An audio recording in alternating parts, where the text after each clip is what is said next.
पता है हुजूर सल्लल्लाहु अलैहि वसल्लम ने अपने आखिरी खुतबा में वो चंद अल्फाज क्या कहे थे। आए लोगो सुनो, मैं शायद अब तुम्हारे बीच ज्यादा वक्त तक नहीं रहूंगा।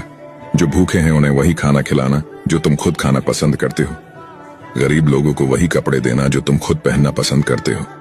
बेशक तुम अपने रब से एक दिन जरूर मिलोगे और वो तुम्हें तुम्हारे हर एक अमाल का अच्छा बदला देगा।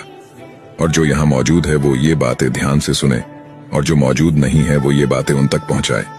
तुम सभी एक आदम की औलाद हो और तुम में से बेहतरीन शख्स वो है जो अपने रब के बताए हुए रास्ते पर चलेगा। और अपने दिलों से एक दूसरे के लिए किना निकाल दो। और कयामत तक तुम्हें इस बात का ख्याल रहना चाहिए कि एक मुसलमान दूसरे मुसलमान का भाई है और सभी का एक दूसरे पर हक है। और फरमाया रसूलुल्लाह सल्लल्लाहु अलैहि वसल्लम ने, वो चेहरा नूर से रोशन हो जो मेरी कही हुई हदीस सुने और वो दूसरों तक पहुंचाए। सुभान अल्लाह।